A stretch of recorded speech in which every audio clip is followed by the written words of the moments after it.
students, today we will be revising the first unit of Advanced Corporate Accountancy Semester 4 BBA. The first unit is Managerial Remuneration. The topics that we will be covering are Introduction, Legal Provisions, how to calculate managerial remuneration, and we will be solving some questions. Moving on to the introduction. What do you mean by remuneration? Remuneration means any money or its equivalent given to any person for services rendered by him. Managerial remuneration, in simple words, is the remuneration which is paid to managerial personnel. The managerial personnel of a company will include manager, managing director, or a whole-time director or a part-time director. Next, we move on to the legal provisions for remuneration purpose. The first is the overall managerial remuneration. The overall managerial remuneration refers to the total managerial remuneration that is received by the managerial personnel of a company in accordance with the Companies Act 2013. The maximum remuneration that is payable is 11% of the net profit. Next, one managerial person. This could include a managing director, a whole-time director, or a manager. The maximum remuneration that is payable is 5% of the net profit. Next, we move to part-time directors. The part-time director, when receives help from the managing director, a whole-time director, or a manager, the maximum remuneration that is payable is 1%. If the part-time director does not receive any help from a managing director or a whole-time director or a manager, then the maximum remuneration payable is 3% of the net profit. Next, we move on to calculation of net profit for remuneration purpose. We could use two methods. One is the gross profit method. The second is the net profit method. The net profit method is a widely used method. The calculation of maximum remuneration payable is dependent on the net profit of the company. Therefore, the net profit of the company should be arrived in accordance with the provisions of Section 198 of the Companies Act 2013. While using the net profit method, we will first need to mention the net profit as per the profit and loss account which is calculated. We then add not allowable expenses as per Section 198. This includes depreciation, proposed dividend, special depreciation, reserve for redemption of preference shares, development rebate reserve, miscellaneous expenses written off, which include discount on shares and debentures, issue expenses of shares and debentures, preliminary expenses. Tax deducted at source on interest on investment is also added. Loss on sale of investment, expenses paid for the previous year, ex gratia payments, research and development expenses, only those that are in capital in nature will be added. Repair and maintenance and construction expenses, here also only those capital in nature. Remuneration and commission given to the managers will also be added. Income tax provisions or income tax paid, general reserve, sinking fund, bad debt reserve, and not allowed donation. These all will be added. Allowable expenses and disallowed incomes as per Section 198 will be deducted or minused. This will include allowable depreciation, capital profit on sale of fixed asset, please ensure only capital profit on the sale of fixed asset will be included, not revenue profit. Share premium received will also be reduced. Profit on sale of investment also reduced. Staff bonus for the current year. This will normally be given in the adjustments. Capital reserve withdrawn or utilized. Unpaid or unclaimed dividends. And profit on reissue of forfeited shares. These all will be reduced or minused. Next, this is the schedule showing the calculation of the net profit for the managerial remuneration purpose. First, we will include particulars and two columns for amounts. Next, we have net profit as per profit and loss account. Then we add not allowable expenses as per section 198.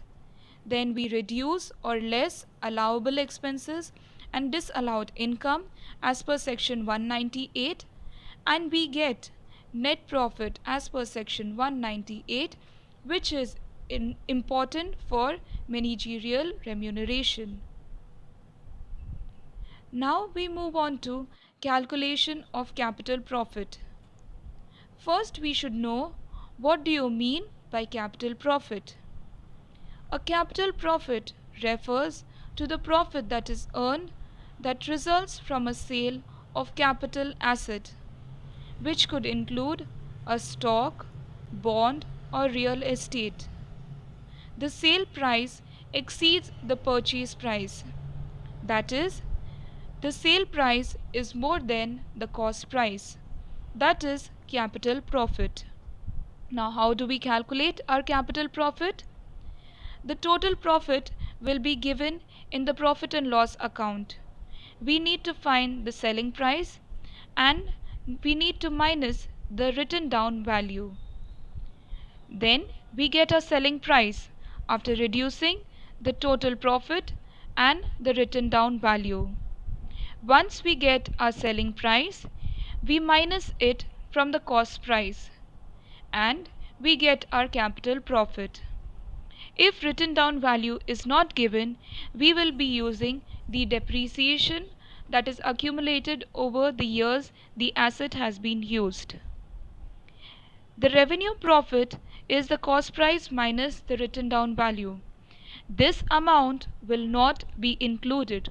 Only the capital profit amount will be included. Moving on to the question solution. We have finished with the theory portion of this chapter. Now we start with our question answer round. The first question is, from the following information, we need to calculate the maximum remuneration that is received by one whole-time director. The information given to us is the net profit that is given in the profit and loss account, the depreciation that is charged on fixed asset, the bad debt reserve, bad debts during the year, and the depreciation for managerial remuneration. Okay, so now what do we add and what do we minus?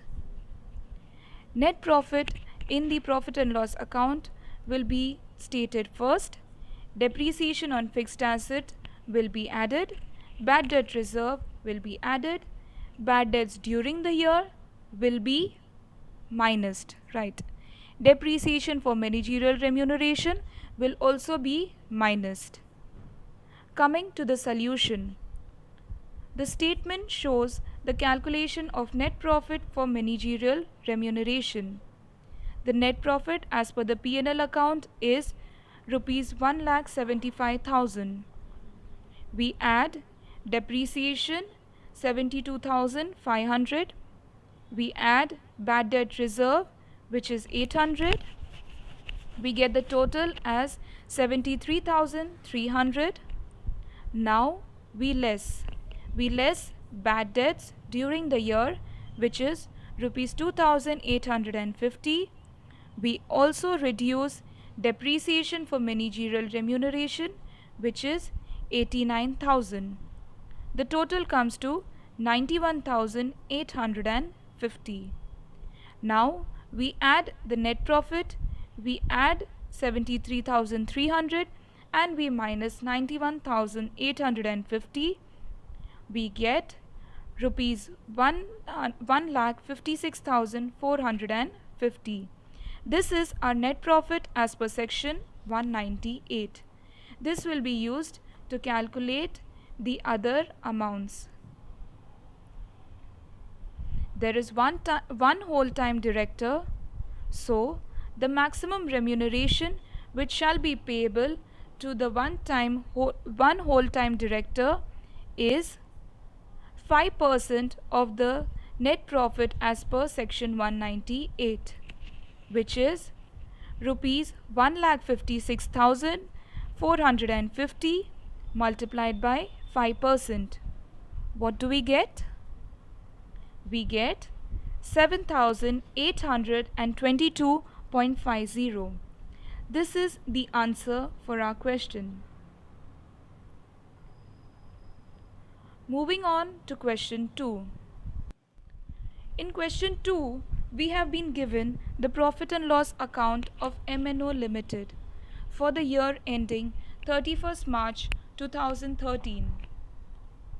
The particulars and amount are given as follows: establishment expense, general expense, director's fees, depreciation, managing director's salary, interest on bank loan, income tax, net profit, the gross profit, profit on sale of plant, government subsidy, and the total amount. Okay, so can you all tell me which are the expenses which will be added, which are the incomes which will be reduced? Okay, establishment expense is capital in nature, so that will be added. General expense, no effect. Director's fees, also no effect. Depreciation, which is given in the P&L account, will be added. Managing director's salary also will be added. Interest on bank loan, no effect. Income tax will be added. Net profit will be given in the beginning. Gross profit will not be included. Profit on sale of plant, we do not need to note this amount as this is the total profit on sale of plant, and we need to mention the capital profit amount. So please make sure you all don't note down this amount. Government subsidy, no effect. Coming to other information, managing director is paid a monthly salary of rupees 10,000. This is already included in your P&L account. The depreciation charged on plant sold was rupees 30,000. So this you will be reducing from your total profit to get your capital profit amount. As per the provisions of Companies Act, depreciation chargeable is rupees 60,000. Hence, this will be reduced as this is the depreciation chargeable as per the Companies Act. Now, we need to compute the overall managerial remuneration as per the Companies Act. This question has been included in the question papers for 2017 and 2014. Now we move on to the solution of this question. The net profit as per the profit and loss account is 16 lakh. We add not allowable expenses, which are establishment expense since it is capital in nature, rupees 8 lakh, depreciation which is given in the profit and loss account, which is 75,000, managing director's salary, which is 1,20,000, income tax, which is 1,50,000. The total comes to 11,45,000. Now we reduce the allowable expenses and the not allowable income. This includes the capital profit on the sale of plant, but we cannot include the total profit which is given in the profit and loss account. We need to calculate the capital profit amount. For this, we move on to our working note. The working note states the total capital profit. The total capital profit is equal to total profit minus depreciation on the plant. The total profit given is rupees 50,000. The depreciation given on plant is rupees 30,000. Hence, we get a total capital profit as rupees 20,000. This will be included in our schedule. So, the capital profit on sale of plant is rupees 20,000. Next, we reduce allowable depreciation, which is given in our adjustment, which is rupees 60,000. This will total to 80,000.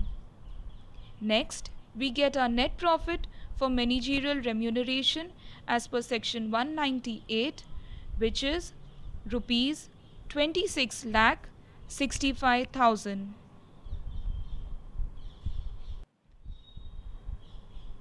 Here we have been given the schedule showing the calculation of profit for managerial remuneration. In your exams, you need to make the table like this. You need to write the information as per this format. Now coming to our solution, the question asked us to compute the overall managerial remuneration as per the Companies Act. Hence, the overall managerial remuneration of a company is 11%. So, we will be multiplying the net profit for managerial remuneration as per section 198, which is rupees 26 lakh 65,000 by 11%.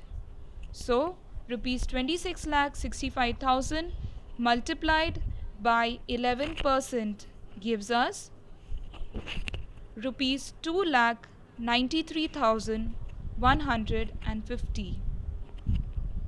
So, this is your answer. Rupees 2 lakh 93,150. That's all for today. I thank you so much for